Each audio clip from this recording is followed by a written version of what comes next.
up, everybody? Welcome in Sooners on SI Podcast. We're coming at you on a Thursday. Why? You know why. We all were waiting for John Mateer. Duh. We're going to dive into it. I'm Ryan Chapman, joined as always by the head honcho. This is the guy, John Hoover, who would be calling Tom Brady, who I don't know if we have one, but Hoove, you would be the one playing the role of Bill Belichick if we were recruiting in the portal life. Bill Belichick swung and missed at this one, though. Come on, I'm better than that. Well, here's the good news. We've got our own Baker Mayfield and Carson Field, who notched another win in the verbal war over Tom Brady. They had the spat question mark earlier this year about things not being fun. Baker wins this round. Carson set up, not in an extended stay hotel or anything like that. Or how high are you living now that you have a whole place to call your home? Thank God. It's great not to be in a hotel. Was there for like a week and a half, so that wasn't too fun doing a podcast last week there, but loving it so far. I live on a golf course, free golf for residents, so that's a big plus. The view's outstanding too. Got a great sunset last night, so spacious place. Loving it so far. Good place to talk some football, basketball, whatever it is with you guys. Yeah, we'll hit a ton of that. I wonder if John Mateer got a golf deal in his big One Oklahoma package. We'll find out together as Oklahoma has their quarterback, your top-rated entrant in the transfer portal by basically everybody, is certainly the top-rated quarterback, the product of Little Elm by way of Pullman, Washington. Ben Arbuckle, Oklahoma's new offensive coordinator, reunites with his old quarterback, new quarterback. This was the big one, right? We talked about it last week. Oklahoma inaction in the quarterback market said everything, I think, about Oklahoma's expectations. It was Monday that Mateer entered the portal. It was Wednesday that he finally got on campus. And John, while Oklahoma had supreme confidence, there was a fight for the Sooners to make this thing happen. Miami was the one that was rumored. But as it turns out, it was Bill Belichick, Chapel Bill, who was hitting up John Mateer, got Tom Brady involved, all that fun stuff. Oklahoma's trump card is Baker Mayfield. And for Tom Brady, Wednesday, his North Carolina connection loses out to Oklahoma. Then his Michigan men lose that night to Oklahoma after the Michigan women had gotten beat by Oklahoma. It's been a bad week to be Tom Brady. Now he has to pick a Raiders quarterback. What a disaster for Thomas Brady. Yeah, I don't know about Tom Brady. I really, but the great tweet during the game, during the Michigan game last night, play-by-play man Toby Rowland puts out this gem. Remarkable. Sources tell me that in addition to Miami, North Carolina and Bill Belichick got involved late in the John Mateer sweepstakes. Baker Mayfield, however, helped seal the deal by calling Mateer and making the final case for Oklahoma. How about that? Soon thereafter, Mateer made it official. He is a Sooner. Has signed with OU. The football team has signed with OU the one Oklahoma collective, NIL collective, that is going to they kind of put all their eggs a little bit, not all their eggs. They put a lot of their eggs in John Mateer's basket. Okay, so they've still got a little left over for other guys. Don't get me wrong, but he was the big fish. He was the guy that commanded the in excess, not let's just call it a seven-figure NIL package, and we're told that that's what he was offered. You know, Jake Dickert, the former head coach at Washington State, said they offered him a package that was in seven figures. And so he took the one at Oklahoma. Listen, we can talk about NIL, we can talk about seven figures all you want, but the fact of the matter is Oklahoma's got a quarterback who is emboldened by his offensive coordinator and his position coach, two different people, to play the position and play the position with confidence, at times reckless abandon, fearlessness. He's a guy, John Mateer is, that when you watch him play, I posted a little Johnny Be Good music montage highlights. Not my highlights, I found them. Someone else posted it from TikTok, I guess last year. No, it was this year. It's from this year, but it's from this season. But look on my timeline, John E. Hoover. It is fantastic. It is so well done. Some incredible highlights. And I'm just going to throw the names out there. I'm going to let you guys do what you want to with them because I've got a lot of comparisons to make that don't have anything to do with how they play in football. But how he does playing football, there are comparisons to be made. I'm not kidding. I'm not exaggerating. I know it was a Mountain West schedule, a West Coast schedule, a independent schedule, whatever. There are shades of his game, guys, that looks like Baker Mayfield in that he's tough and resilient and creative and innovative within a play. And there's times when he takes off and run that he looks a little bit like Kyler Murray without that 4.2, 4.3 speed, but legit 4.4 speed. The guy is a natural runner. He's an explosive player. I think Sooner fans are going to love him. Now, does his game translate to the SEC? That's the big question that we have to wait and see. Carson, it felt like more than anything, Oklahoma's getting a big-time playmaker. We get that, but this is something, whether it be the fan base, which has been rightly so impatient after a really long year, or whether it be the vibe inside the football offices, as it's no coincidence, right, that Giovanni Gibson, the Arkansas Pine Bluff wide receiver, Countess Lewis, the Southern Illinois wide receiver, those guys both commit before Mateer, but on Wednesday. This is a huge jolt for everything Oklahoma's trying to do to rebuild that offense in the portal. No, it 100% is. We were talking last week, I know, about what's the quarterback room look like going forward. I mean, Mike Hawkins Jr., good quarterback, showed flashes of really good play against Auburn, some other games this year. But you look at him too, and he can't be the only guy. A quarterback room in the SEC can't just have one guy, even if Hawkins might be that star one day. They needed somebody else, and that is so big as far as getting other recruits, like those two FCS receivers who are both excellent at their programs that they left from. That is gigantic. Even if you look at them, oh, it's not a receiver from Alabama, LSU. Those are playmakers that did really good things playing college football. Not at the same level, sure, but those are still playmakers that have played at a level much, much tougher than playing at the high school level. I mean, you can put up numbers in high school, that's one thing. Putting them up in D1 FCS even, that's impressive, that's big. And it kind of, I was questioning if they don't get Mateer, he had an intern until late last week. What's the move going forward? What does OU do here? They have to get at least somebody, whether that's someone to back up Hawkins. And it didn't look like OU had a plan. Maybe this was something that they knew all along. Okay, we're getting this guy. It's just going to take some time.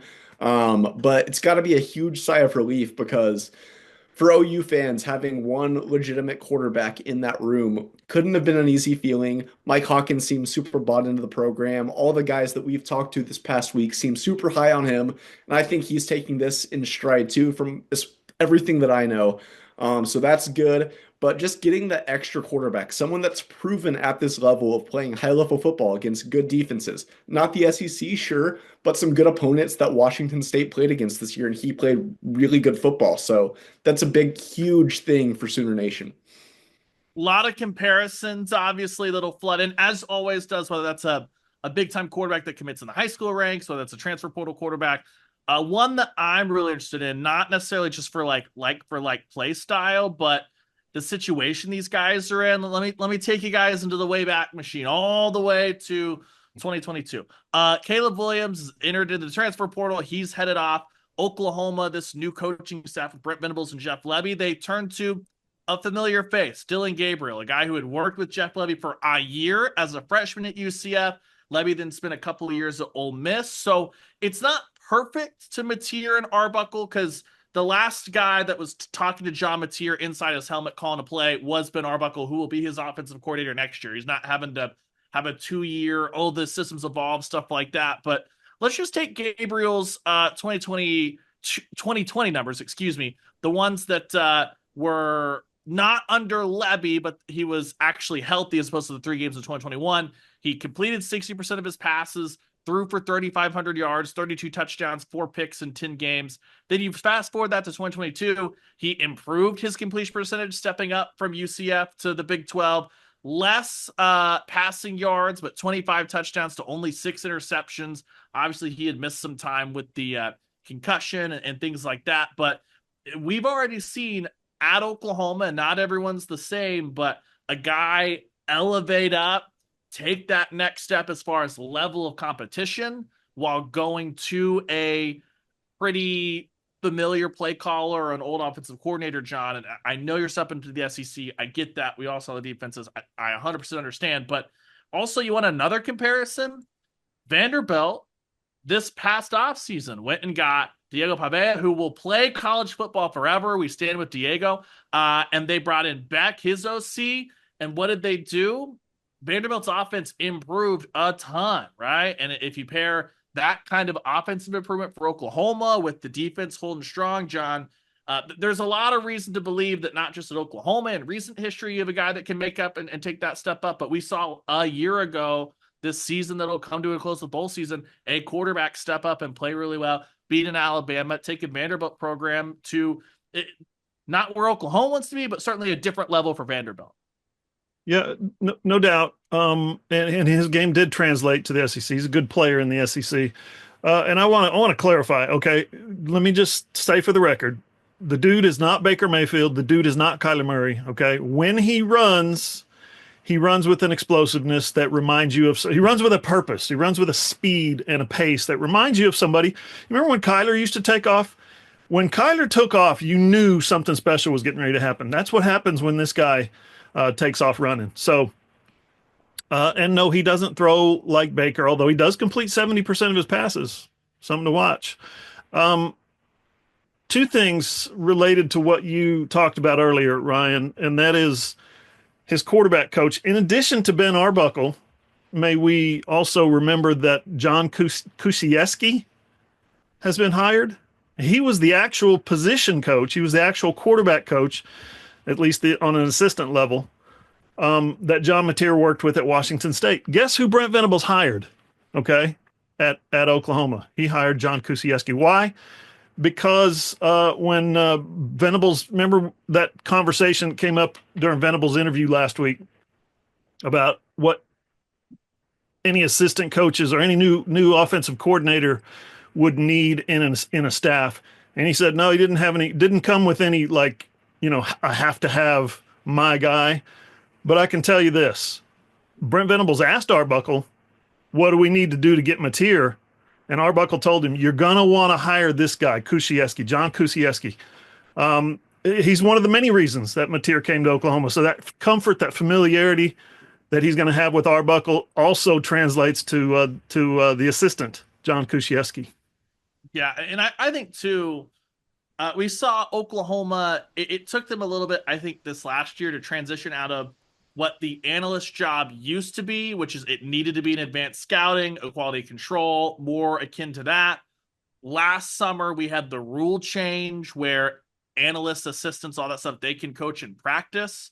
And then now with Kevin Johns, he had to step up into an interim quarterbacks coach role. It's a little bit different. Brent was talking about him stepping up into a new role. Something I'm excited to talk to Brent about on next Thursday, a week from today, Yep. At the Armed Forces Bowl pregame press conference, stuff like that, is to ask, hey, when you look at Kusieski, is he going to be more of a straight up quarterback coach at practice, not doing the advanced scouting stuff as much, but basically being another. You're going to take the Washington State setup of Ben Arbuckle's going to develop the quarterbacks. We know that, but he also is going to have John there standing right next to him so that when he has to go and talk to the wide receivers or talk to the offensive line and be the offensive coordinator, he's still got a quarterback coach working with the quarterbacks full time. I'm really interested to see if that's kind of an evolution, Carson, that will certainly help Oklahoma, who had no real quarterback coach until Kevin Johns was elevated this last year. Yeah, I mean, being so new here, it's hard to know the dynamics between the quarterbacks that OU has had, how they've gotten along with position coaches, coordinators, stuff like that. But you got to love the familiarity with a guy like Mateer, getting Arbuckle, quarterbacks coach, just this, all these people that he's familiar with, that's huge. Then you see someone like Brent Venables, who's obviously a defensive mind. That was his big thing at Clemson for so many years. Getting that marriage of a lot of familiarity between quarterback, some coaches on that staff, a defense that has been really good, even if the offense has kind of lagged the last season at least. You've got to love that combination. It seems like there might be a little bit more continuity. You get someone like John Mateer who can do a little bit of both, like John said, as far as passing, running. I don't know if there's a pure comparison to Baker Mayfield, Kyler Murray, kind of like John touched on. But you like to see that with some people that he's familiar with. Makes you think that it's going to flow a little bit easier because obviously receiver situation going to be so different than it was in 2024. Seeing who they bring in, you got to think that transition might be a little bit more seamless than it would have been with some familiar faces around Mateer. Yeah, Yeah, Ryan, and I'll add real quick. You remember Matt Holasek was the assistant offensive coordinator, analyst. He was basically Jeff Lebby's assistant quarterbacks coach at Oklahoma. Jeff Lebby hired him as the quarterbacks coach when he went to Mississippi State. So that's kind of what this role is going to be. Brent Venables has some familiarity with more than one quarterback coach, and I think that's what Kusiewski is going to be in this role. I got some more comparisons if you want them. Do we have a Tim Tebow comparison? Oh my God, you're terrible. No. Do we have a Tua comparison? Do we have any other how much Patrick Mahomes is in John? How can we Ooh. raise the expectations to be impossible to match? Yeah, see, that's the thing. When Mateer runs it, he doesn't run to do what Patrick Mahomes does, which is frustrate people and jerk around on the edges and throw little 5-yard passes. He runs it to go score a touchdown. That's what I like about him. No, the comp that I want to draw up is again Baker Mayfield. Remember, both these guys come from Texas, or not unusual for quarterbacks, obviously.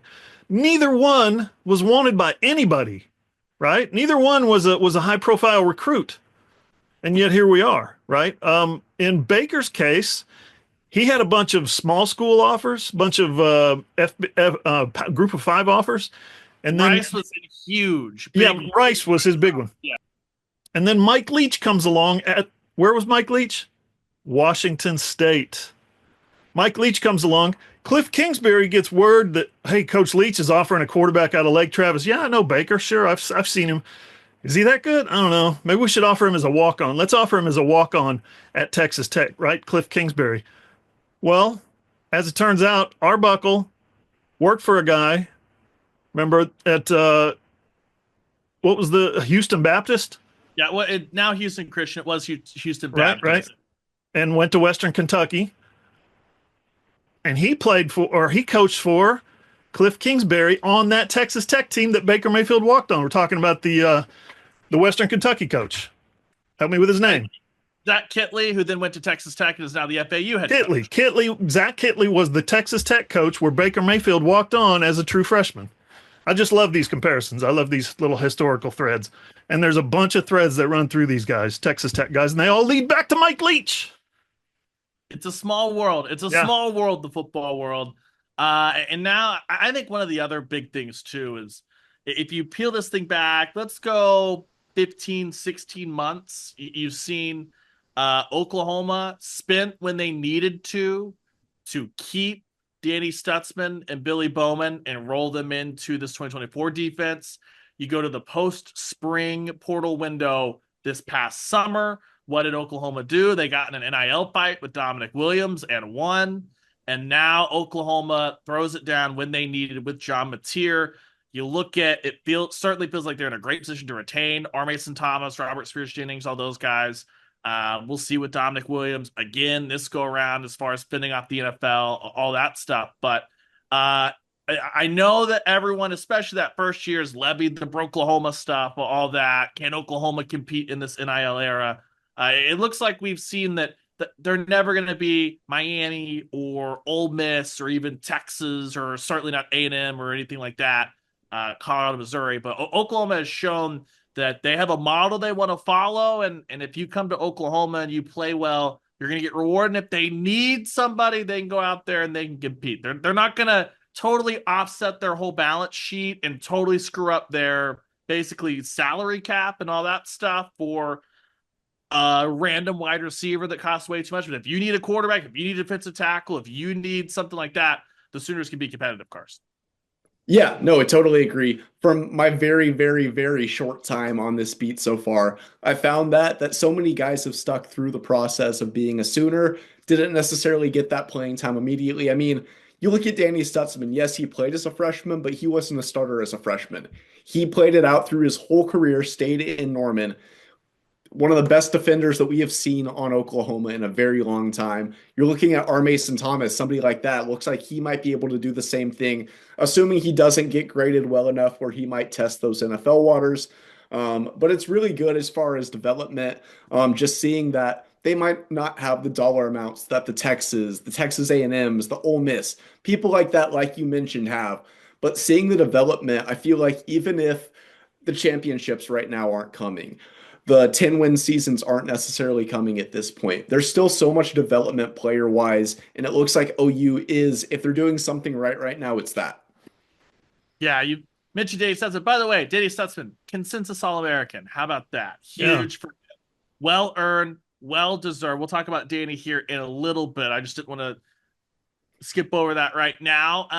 John, it wasn't just Mr. Mateer that came in. Like we mentioned yesterday, Wednesday, a big day. Giovanni Gibson, who I am fascinated by, coming from Arkansas Pine Bluff, 6'2", 6'3", a guy that they believe has true track speed, 1,200 yards at Pine Bluff. And I was sifting through the Twitter waters and found a pretty nice cut up that showed two things that I love.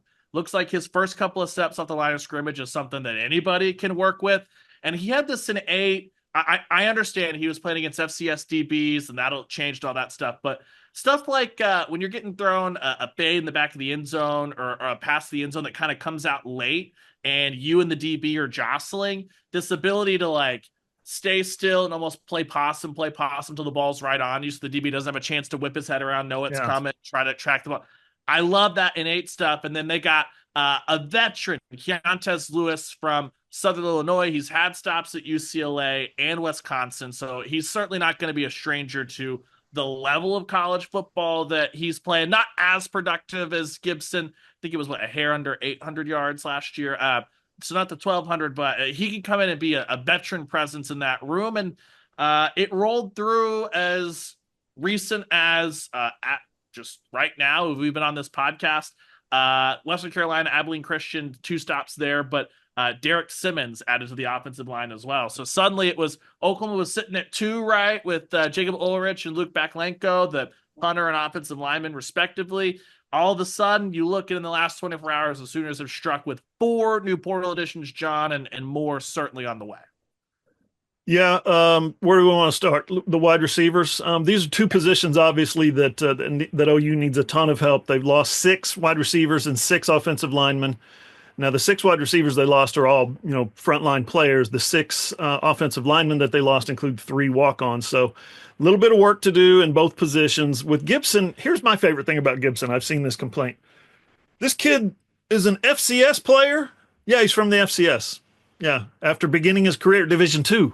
Arkansas Monticello, right? Well, he's an FCS player. They stink. Well, he was an All-American.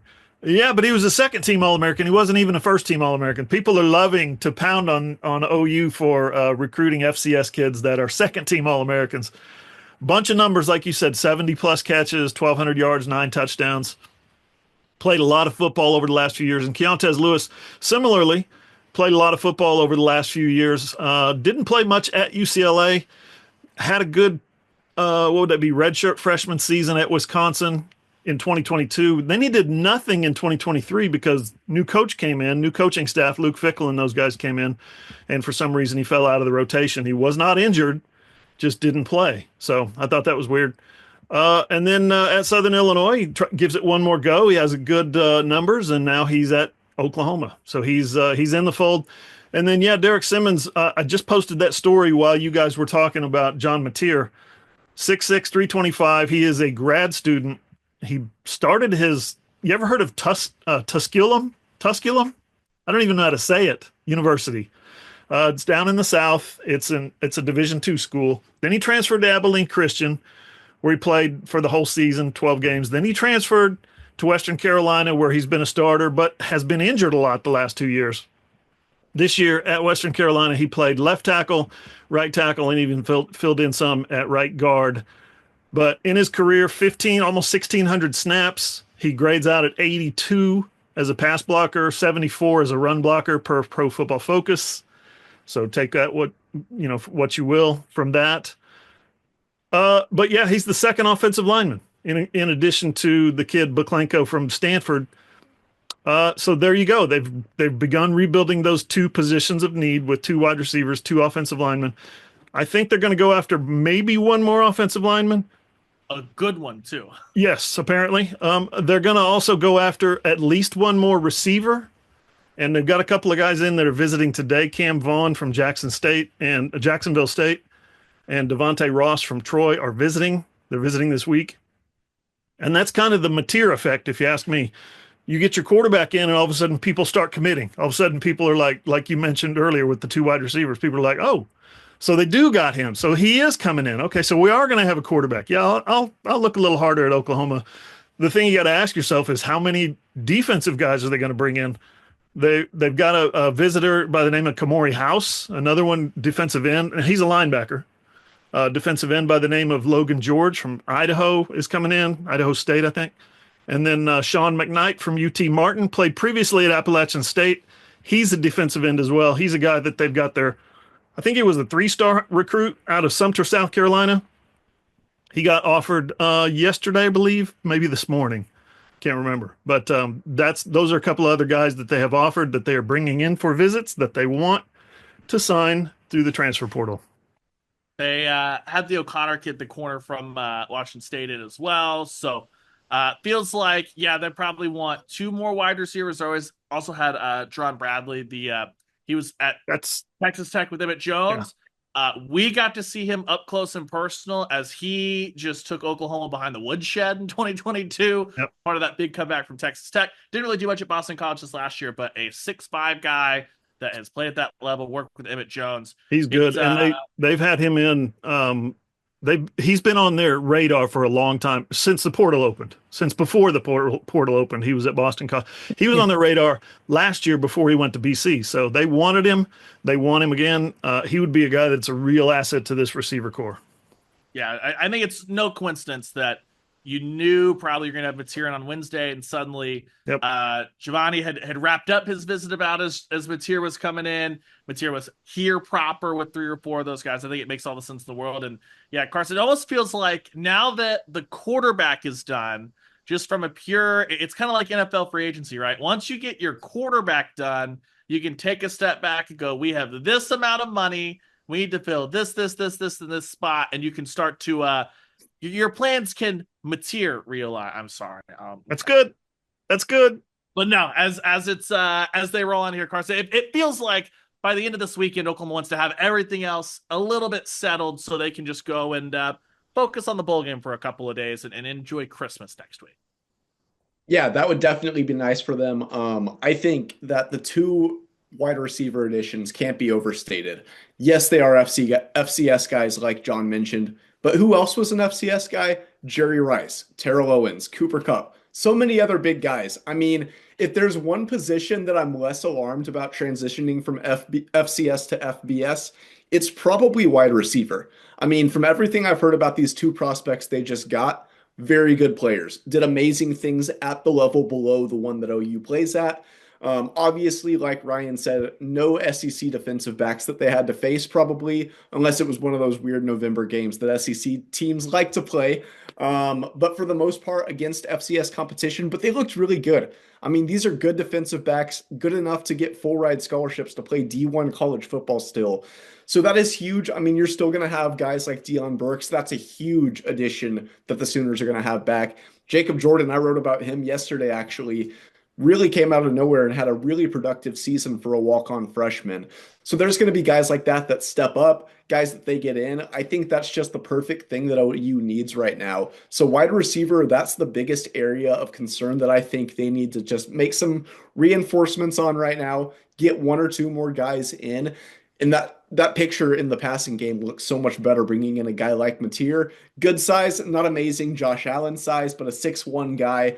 A lot of size, a lot of speed, a lot of arm strength, a lot to like about Mateer. Get a couple guys on the offensive line.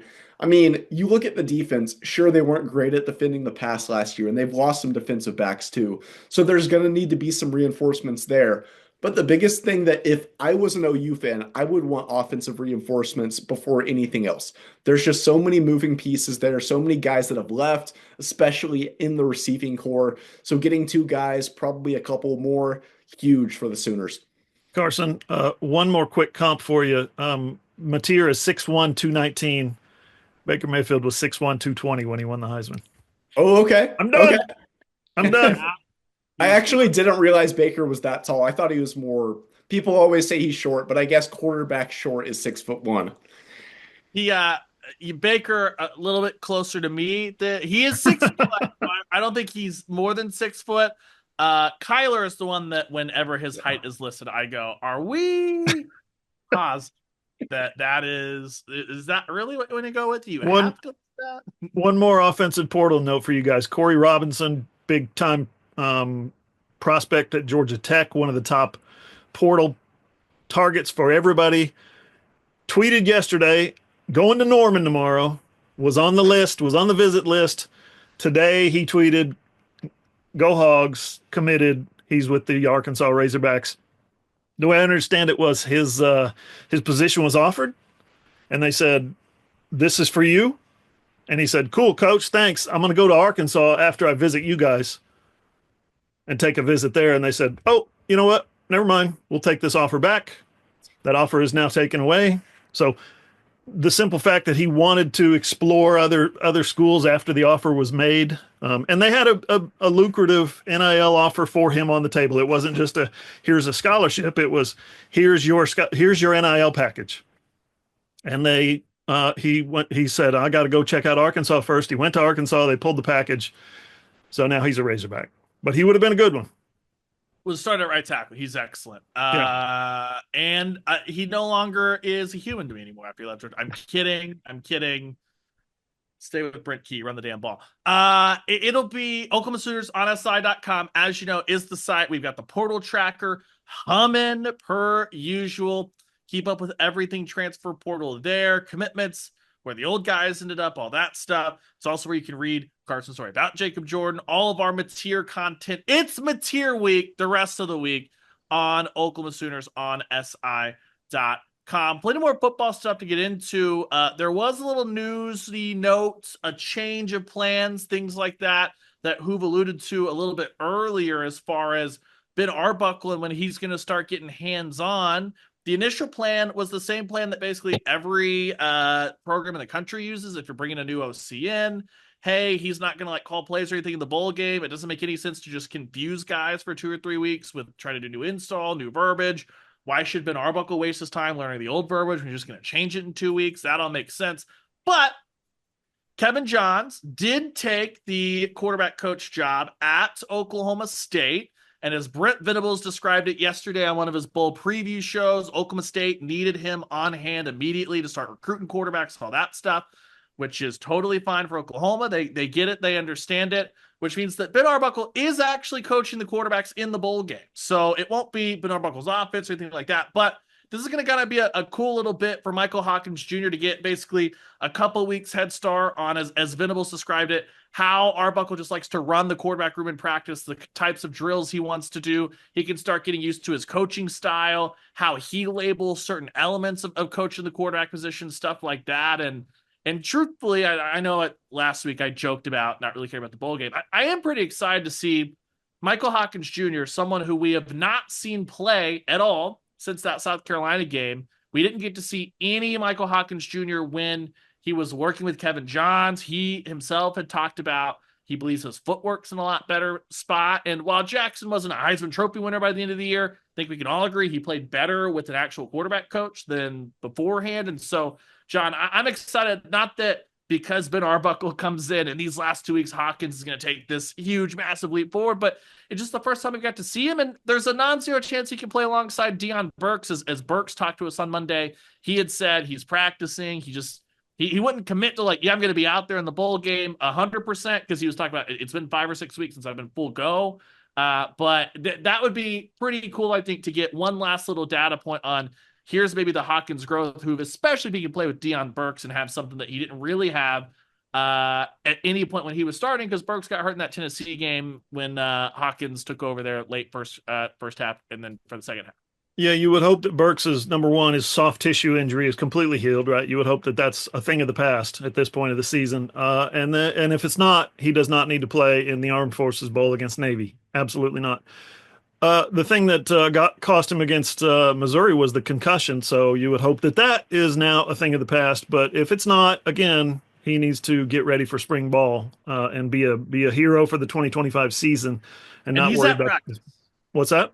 He's at practice, so he's cleared out of concussion protocol because Right. he's Yeah. But right. But that's not something you would want to. If he takes a hard hit, he walks into a door and on his way to class or something, or on his way to Christmas break. You don't want something like that lingering and hovering over you and going into a bowl game like the Armed Forces Bowl. So if there's any danger, any worry, any scare whatsoever, keep him out. But he'll be fine in 2025, and he seems does he not in that interview seem very enthusiastic about his chances of having a big season, teaming up with the new quarterback, whether it's Hawkins or Mateer. So, but you're right. The thing that Venables said about Kevin Johns going to Oklahoma State, basically Oklahoma State's got a little 911 situation going on in their quarterback room right now. They need him over there. They need him full time. He can't do both jobs. He's not going to hang out at Oklahoma to coach in the Armed Forces Bowl and give up a good opportunity at Oklahoma State. So good for him. Brent says he's going to be a great coach over there. But yeah, fundamentals.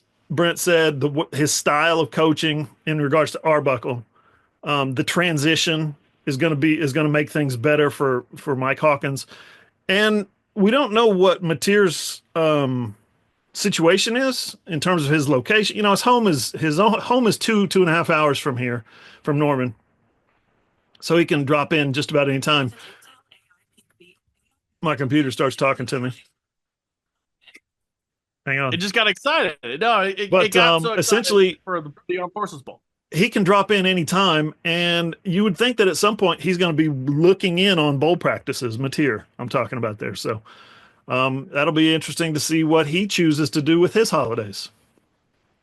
Yeah, it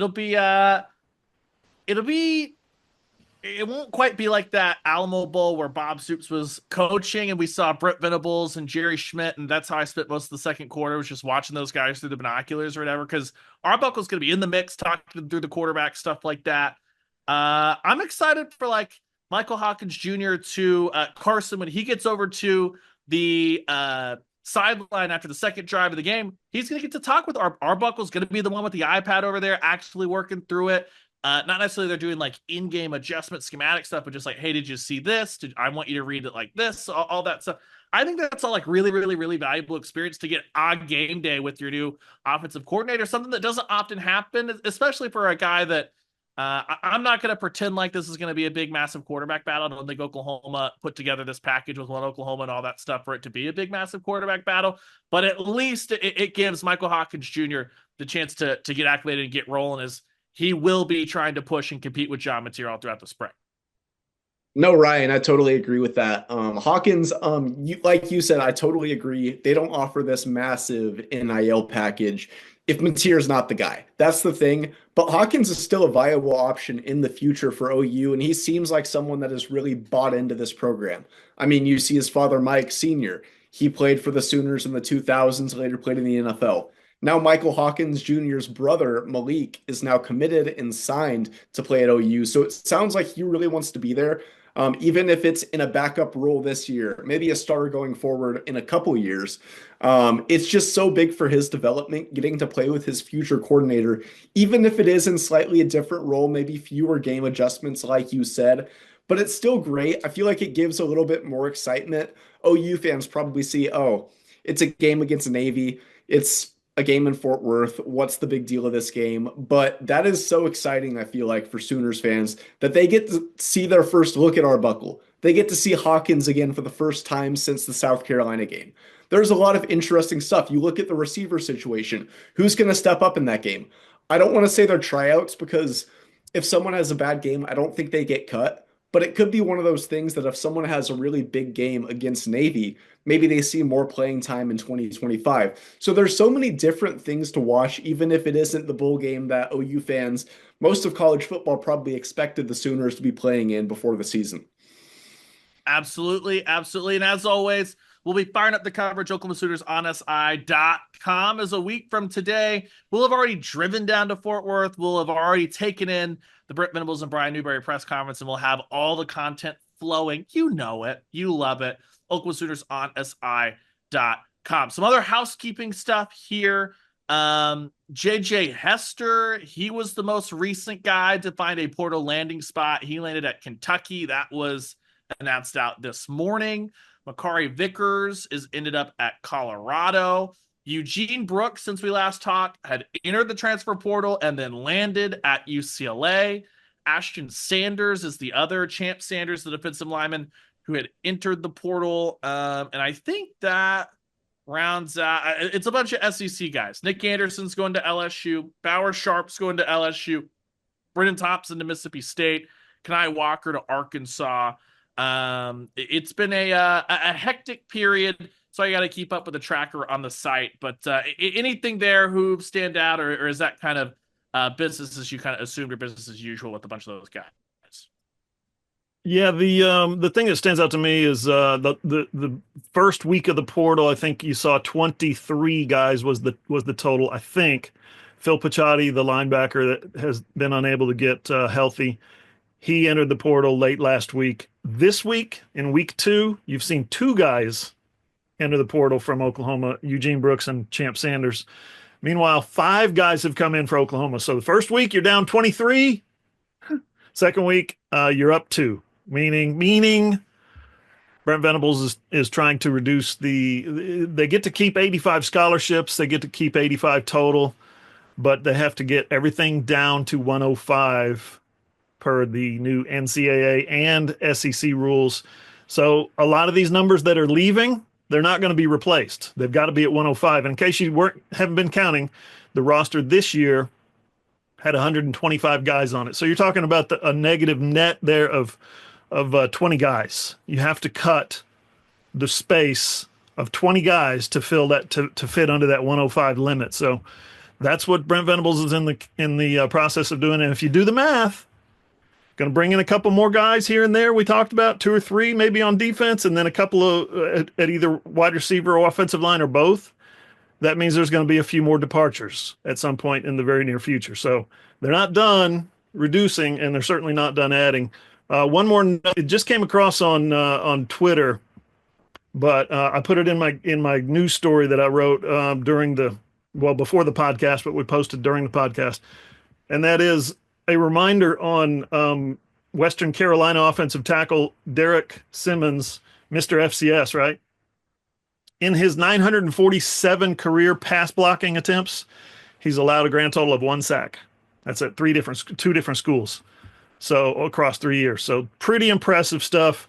That's in the newser story that we just posted. So check that out, as well as a lot of other stuff in there about his abilities and his exploits in college football so far. I think that the best tweet, there are 2 contenders for best tweet of the last week. First off, I thought one Oklahoma's announcement of John Mateer was pretty salty, pretty elite work there by the social media team. Secondly, I have to give all the credit in the world to our friend Tom Green. He sent me a tweet when Nick Anderson took the visit to LSU that said Anderson saw Garrett Nussmeier sustain what should have been like a 4-week injury and come back 2 drives later and was like, I need to meet some of that medical staff, which was absolutely hilarious and probably spot on to a little bit. So do we have any other football? I'm sorry, I'm ticking through it all. I think we did all the football. Yeah, there's another tweet out there that it was an early projection on 2025 LSU injury report. Nick Anderson was out. I saw that one. Come on, people. It'll be some interesting reunions. Jackson Arnold obviously will be the SEC opener for Oklahoma. Oklahoma will close down shop, welcoming. I'm sure Nick Anderson deserves all the praise. I do. They should announce LSU starting lineup. I would just like to see the Bauer Sharp. I just like it. Just see what happens there. As like a highlight package when they show him like on the scoreboard. Now starting at tight end, Bauer Sharp, and he's throwing that pass. It might be the only time an OU interception is like used in a positive way inside Memorial Stadium. But I'm just a cruel, mean-hearted person. That's just me. You are. Hey, you really are. It's a good fit. I told Ryan this: 100% completion percentage to LSU Tigers this year for Bauer Sharp. So You gotta love that. You gotta think he's gonna really fit into that culture in Baton Rouge. So loving that. Bingo. Big time. All right. That's not all we've got, though. We had some hoops happenings, and we've been so portal heavy, and candidly, the matchups have not been really worth, I thought, a whole lot of breaking into on the hardwood, because it has been a lot of, for the women, kind of a pleasure cruise a little bit, and for the men, it's been this feels just like last year. They need to prove it's different. They need to prove it's different. That all changed this week, though. The third ranked matchup for the women out of the Jumpman Invitational, as Oklahoma went first. The women did on Tuesday, then the men circled back on Wednesday. Oklahoma, who had fallen behind against Duke, pushed them to overtime and fell up a little short in their first ranked matchup of the year, erased the big 17-point deficit against Louisville. And then this, I thought, was like a very, very mature performance from Oklahoma. We know that Jenny Baranczyk, her style, they get up and down the floor. They want to shoot a ton of threes. Michigan actually won the battle of like dictating their style of play. They slowed that thing down in the first half, and Oklahoma said, cool, sick, we'll hunker down, we'll play really, really, really good defense. And then in the second half, not even just the second half, you look at the end of the third quarter, Reagan Beers goes to the bench. She picks up her third foul, and you're thinking, okay, what's this thing going to look like? Well, to start the fourth quarter, Lexi Keys hits a couple of threes. Zaya Van, the true freshman, hits a three and then gets to the line. And then Skylar Van takes over, has 7 fourth quarter points to power Oklahoma. That thing finished about 10 point. Like, it was a 10 to 15 point for the last 2 minutes, ended up a 10-point victory, 72 to 62. So the Sooner women, they will roll into SEC play unbeaten. And then you turn it quick, Ryan. over. Couple of times in the fourth quarter, I'm watching that game and I'm seeing Skylar Van launch a shot, and I'm like, oh, there's still 18 seconds left on the shot clock. What do you do? Oh, it went in. Nothing but net. Never mind. My bad. Twice that happened. Basically, here's just the hashtag analysis. Hold on, let me pull up the calendar real quick. I have 2 notes that have been made in my phone after this week's basketball happenings from April 5th through the 7th, or 5th through the 8th. I have reservations in Tampa, Florida. That is where the women's Final Four is, obviously. Oklahoma's looking every bit like a team that's going to break through that kind of that barrier that has kept them out of the Sweet 16. We'll see how far that they can go. And then I went ahead last night, and in the midst of everything that was happening out in Charlotte, I went ahead and booked for Carson a room in San Antonio for the men's Final Four happening the same weekend, because Jeremiah fears they're going to, Carson, I don't know if you were like aware of the Trae Young ticker that happened the last time that Oklahoma was 11-0. Or not even. It was Buddy the last time it was 11-0. But the last time Oklahoma had a guard like Jeremiah Fears, they had the Trae Young ticker throughout the non-conference that made a lot of people mad. I think ESPN might have on the fly made a determination last night of how do we get Oklahoma in prime time as many times as possible, because the SportsCenter wrap-up crew loved, as everyone else did, the Jeremiah Fears experience last night. Yeah, no, I noticed the same thing. I was writing up my takeaway story. I had the TV on mute, but I just see SportsCenter dwelling on this OU Michigan game for like 5 minutes afterwards. So it's huge what they're doing as far as the national attention goes.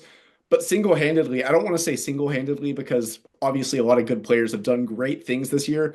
But Jeremiah Fears, my gosh, what can you say about that kid? I mean, 30 points last night, 20 of those in the second half. Obviously, the 4-point play to win it for the Sooners, that was ridiculous. I saw that shot go up. I was like, oh, that's not the look they want. He's off balance. It's contested. He might get fouled, but that's about the only thing. He swishes it. They call the foul, makes the free throw, ice in the veins. They win that game. That's a game that largely they got outplayed in. That is a game that they couldn't handle the size inside by Michigan. They had 2 7-footers, Vladislav Golden and Danny Wolf. And both of those guys gave OU fits all night. But the fact that OU, even with that being the case, they got dominated down low. Jeremiah Fears, seeing good performances from Duke Miles, Kobe Elvis. Sam Godwin didn't light up the stat sheet, but he played a heck of a game as far as getting those big blocks, those big rebounds. Did a lot of the things that you don't necessarily see on the stat sheet. It makes you think that this team might actually have something going this year. I mean, they play against Central Arkansas and Prairie View A&M to wrap up the non-conference. Unless hell freezes over, I think they're winning those games. They're going to enter their first season in the SEC undefeated. That's gigantic. The SEC is no slouch, though. I will say that. Yeah, it's something Hoove and I know, and we have frosty cold hearts because we've watched the Porter Moser experience for for 3 years. And all Porter knows and all this coaching staff knows is, oh, we play in like a 10 to 12 bid league, and they understand the highs and lows of it.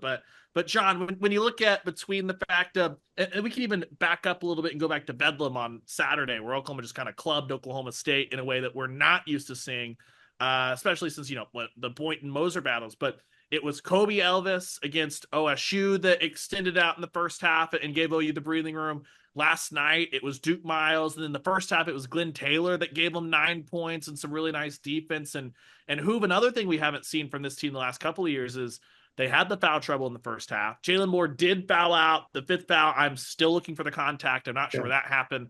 But Jalen Moore was able to be in foul trouble and still chip in double-figure scoring. Sam Godwin is much more than just an offensive rebounder this year. He didn't put a huge on display against Michigan, but the 20 points against Oklahoma State, an actual offensive game more than just a putback guy.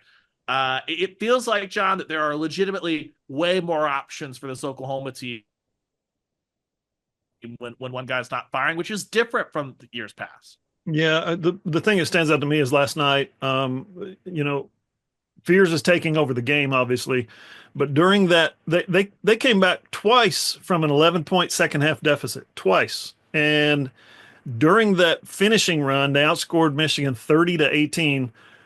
It was Miles and it was Fears. I think they scored 26 of the 30 points combined. So those two guys hitting shots down the stretch shows that Oklahoma's got some legit scoring from its guard, from its backcourts, right? From its backcourt. And then you throw Jalen Moore in the situation where he can get his points just about in any situation, anytime he wants, within the structure of the offense. That's 3 really, really good scoring options. And that's not all. Like you said, they've got other guys who contribute, other guys who can get hot. They're going to be hard to guard. And as we all know, the thing that propels you in postseason play is what? Elite guard play. And it looks like Oklahoma has elite guard play right now. Yeah, and we haven't even got to see, one of the things that I firmly believe is Porter is a psycho in the best way as far as his preparation, the film breakdown, what him and his coaching staff do. And I think that's a huge reason why he's had not just 1, but 2 big-time tournament runs at Loyola. And I think we've seen in small doses in these multi-team events that Oklahoma usually plays really well in. That's the only time we've really been able to see that from Oklahoma outside of a couple years ago when they beat Baylor and then really pushed Texas Tech to the limit in Kansas City to try and play their way into the NCAA tournament. The first year that Porter was there, they were just not a very good team in year 2. And last year they were so hurt by the time they went to the Big 12 tournament. I don't think that any amount of Porter's preparation, stuff like that. So for this team, it's all about, they got to get there and then see what can happen. There's a long way to go. I totally get that.